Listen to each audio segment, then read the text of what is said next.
everyone, this is Neha and welcome back to our series on building your own decentralized options trading platform on Aptos Move. In the previous episode, we discussed a little bit about creating some objects, configuration of options, as well as the init module function.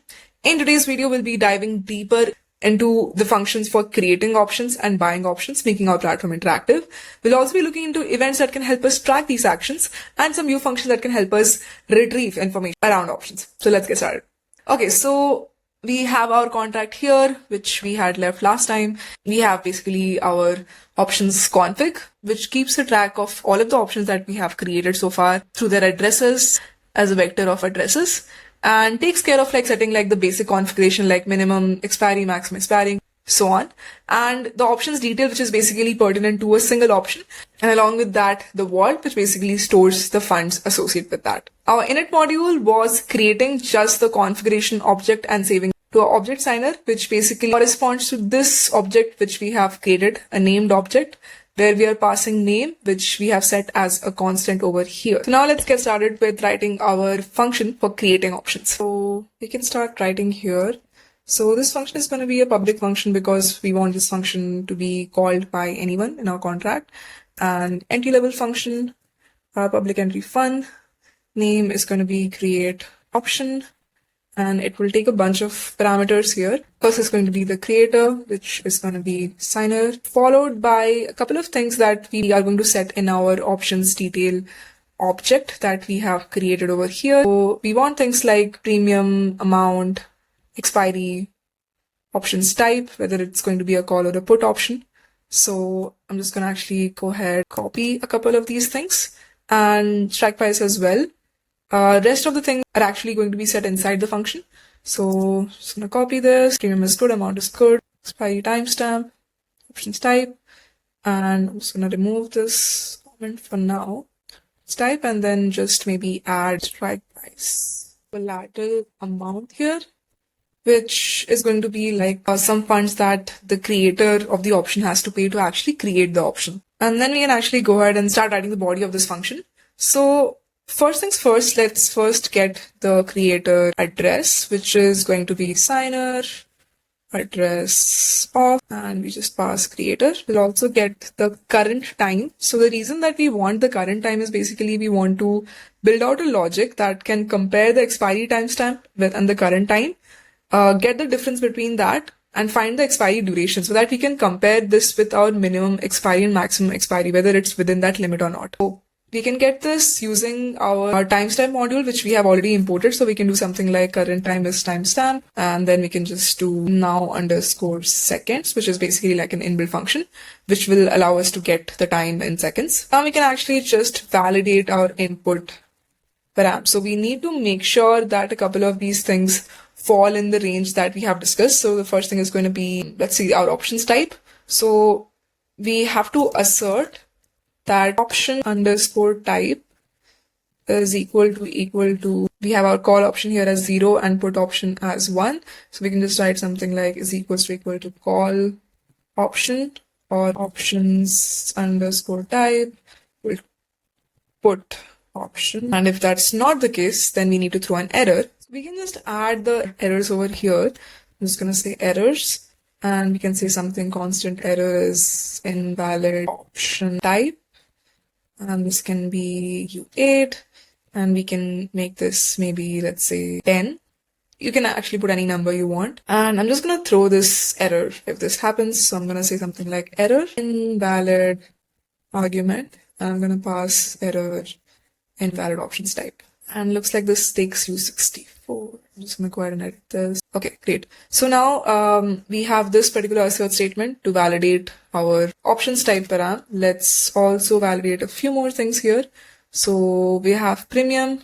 Let's make sure that the premium is greater than 0 because this is an unsigned int and can also take 0 as a value. So we have to make sure, and this would be something invalid premium. I'm just going to define it above in a bit. This is going to be another one, which is going to check on the amount. Needs to be 0. I'm just going to write. Okay. And we can just copy the errors. Get now. This will be pre-11. Okay, great. So, yep, we have validated our input parameters. Now we can actually go ahead and also validate our timestamp expiry duration. So this information about the minimum expiry and maximum expiry is saved in our config object. So we first need to fetch the config object by its address, and then we should be able to check this particular thing. So for this, first let's get the address of our config object. So I'm going to say let config object address is equals to, because we have used a named object over here, we can actually just derive it by passing the same deployer and name over here. So I'm just going to go and copy this line, but instead of named object, I'm going to make this function create object address. And instead of deployer, because the init module is called as basically like constructor, this is going to be the deployer address over here. So I'm just going to pass that as, and we have name. So this will enable us to get the config object address. Now that we have the address, we can fetch the config object, which is going to be let config object is equals to object and address. These are all inbuilt functions, address to object. And we're just going to pass this config object address. Okay, awesome. Now we have the config object. Oh, I just saved this. Okay, we have an error here. Okay, I just need to pass a reference. Okay, cool. So another error here. Oh, I have totally forgotten to add the key, which is going to be option config. But yeah, we have the object now, but what we need is a mutable reference to our config resource.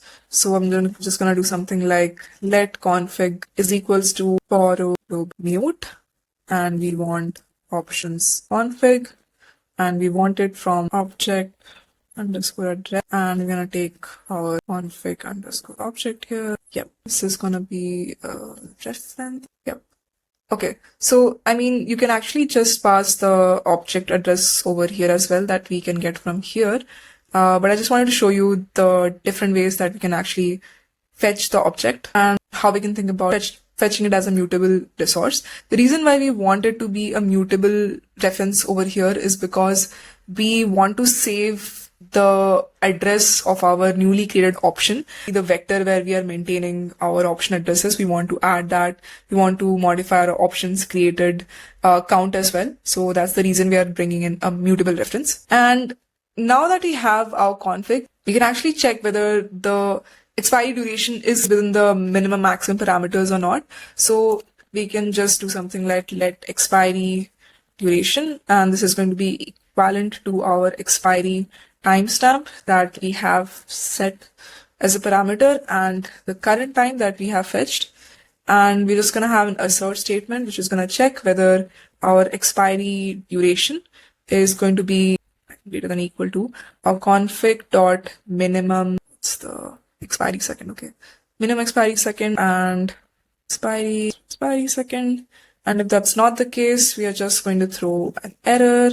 It's going to be invalid argument, and we can just say something like error invalid expiry. Great. Now it's time to actually create our option. So we need to first create an object, create a sign around that object, create some more references here to modify that object. So we have our delete reference, we have our transfer reference, get the ID, which is going to be like determined by our options created count over here that we have in config. So delete object, we can just copy our code from our init module.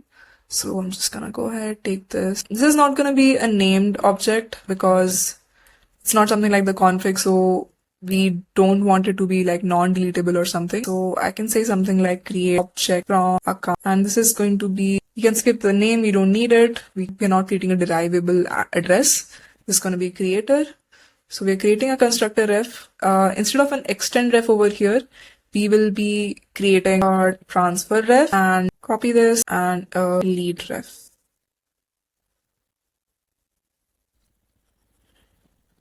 And if you remember, for these kind of references, you need to pass the constructor reference. So if you want to add any sort of permissions, then you need to do it at the time of creating the object itself, because you won't be able to do it later on because you won't be able to access the constructor ref after the function scope ends. So now we have these things all set. We can go ahead and create our object. We do need to set the ID of the object. So we can say something like let options ID. Options ID is equals to, we're getting it from the config. So we have the config and we have the options. I think it's called created. Yeah, options created +1. And we will also update the options created number here to be options ID. So we can do something like a move to, and we're moving this to the object signer. And this is going to be our option detail object ID, which is going to be options ID.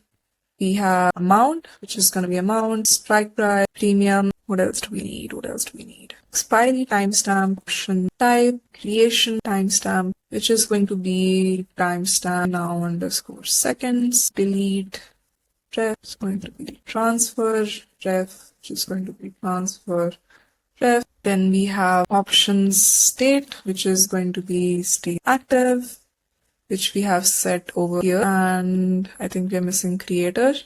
So we have creator, which is set to creator underscore address. And we can just save this move to. We do have a collateral that we need to withdraw from this account and put it into our options vault. So let's extract the funds. So let collateral funds is equals to coin withdraw. This is of type Aptos coin, and we'll be withdrawing from our creators. Just need to add this. And now we're going to do a move to, and we're moving this into our options vault, and we can use the same object signer that we have created over here for our particular creator account. This indicates that basically this is vault of funds associated with this particular options. So we can just go ahead and move to object signer, options vault, which will basically have funds, and we can just say this is collateral funds. Yep. And now we should emit an event to announce that we have created a new option. But before that, let's also modify our options vector addresses to include this. So the address for this options, we can get this by just doing an object address from constructor, address from constructor ref, and we're just gonna pass our constructor ref over here. Be able to get this address, and then we can modify our config dot option addresses to include this, which is going to be a vector function of pushback. We'll pass a mutable reference to our config dot option addresses, I think. Options addresses, and we're gonna pass options underscore address here. And in order to emit the event, we first need to create the event. So we had left some space over here to add some event structs. So let's go ahead and actually create a struct which is going to contain information for our create option event. And whenever we create an event, we need to basically add this small line at top for it to be recognized as an event by our compiler. And we can just copy a lot of the parameters that we have just provided over here. So just gonna take a couple of these, add them over here. This is not going to be a signer. This is going to be an address. Who is the creator, premium amount, expiry times, time options time, strike price, and maybe we can add the options address as well. Okay, great. And here we just have to say something like event emit, and we just pass our event struct, create option event along with all of the information. So we have amount, strike, price, premium, expiry, timestamp, options type, creator, which is going to be the creator address, and the options address, which is going to be options underscore ADTR. Just here, and we have an error which basically says that it is missing some abilities, so we can just go ahead and add these abilities over here because these are events, so they can basically be dropped and they need to be stored. So we have added these now, so error is gone, and that's about it for this function. It's looking pretty good, so I'm just gonna do a quick compile check on this. Aptos move compile. Oops, looks like we forgot to declare this error. So I'm just gonna go ahead and do that. This is going to be gone. Duration. Okay. Gonna go ahead and compile again. We have another error for our function over here. And the reason that we have this error is because inside our function, we are referencing and borrowing the options config. So we need to basically tell the compiler about it beforehand. So we just need to add this acquires state for option config. Great. Let's go ahead and compile again. Awesome. So our code has compiled. We have added our create options function. Now let's move on to our buy option function. So again, this is going to be a public entry fund. I'm going to call it buy option. We are going to pass a lot of parameters here. So I'm going to say buyer, which is going to be a signer, of course. We need to figure out which option this buyer wants to buy next. So we need to pass the options object over here. So I'm just going to say something like options object, which is going to be of type object of option detail. And then finally, we're going to have some payment, which whenever you have to buy the option, basically you have to pay the premium. So this is just going to be a U64, and then we can actually start writing the body for our function. So first, let's just get our buyer's address, and we can get this by calling our signer API and just getting the address off and passing buyer here. Then we can actually get our particular options resource, and in order to get that, first we need to basically get our options address, which is going to be object address from type is options feet, and we can just pass our object over here. So this is going to be object underscore address, and we can just pass our object over here, which is options underscore. So now we have our options address here. We can use this to get our, just a second. We can use this to get our option, which is going to be let option is equals to, we are buying the option. So we're not going to make any changes in the option. So we can just do a borrow global. We don't need a mutable reference here. And we're going to do options detail and borrow from our options. Now that we have our option, we will be able to access the transfer ref over here, which is the main thing which will allow us to actually transfer our option. But along with that, you also need to assert and check whether payment amount is equivalent to our associated premium or not. So we can just say something like assert payment amount is equal to option dot premium. And if that is not the case, we can throw an error, and we can just say something like error premium not enough maybe. So we can just say something like this. We also need to do another assert statement. We have still not defined this error. I'll just go ahead and do that.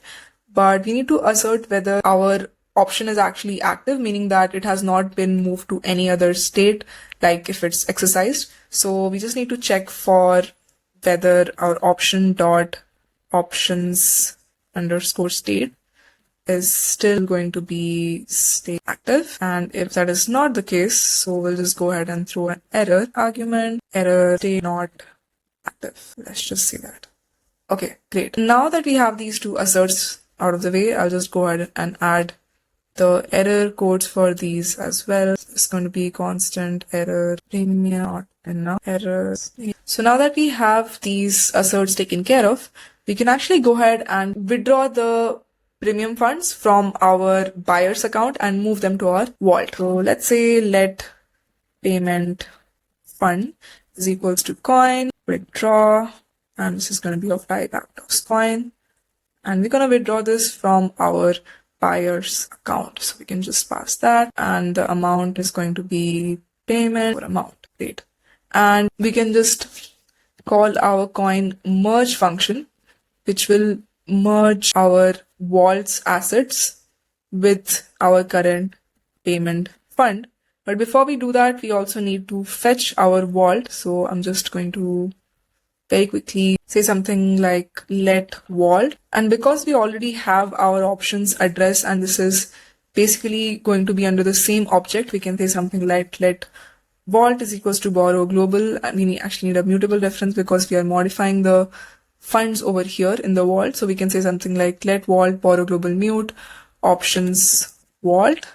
I'm going to pass the same address that we have from before. And the mutable reference here, and it's going to be vault dot, I think it's funds or fund or something like this. And that has basically merged the existing funds with our payment fund that is required for the premium.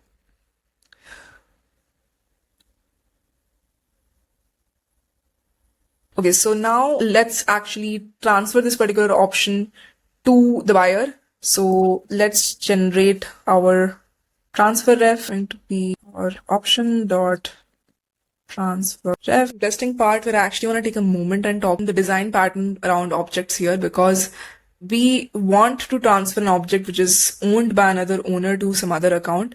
And we need to do this with our buy option, which actually has the buyer as the signer, right?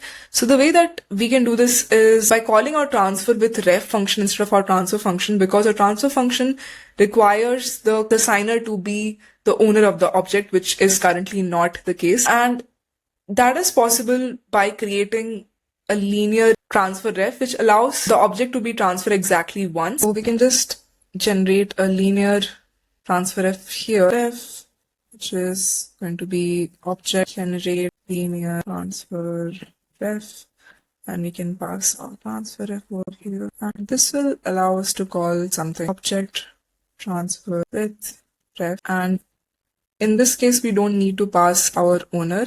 We can just go ahead and pass linear transfer ref and our new owner, which is going to be our buyer address. Just close this. Oh, looks like we have an ampersand already here, so we can just not pass this as a reference.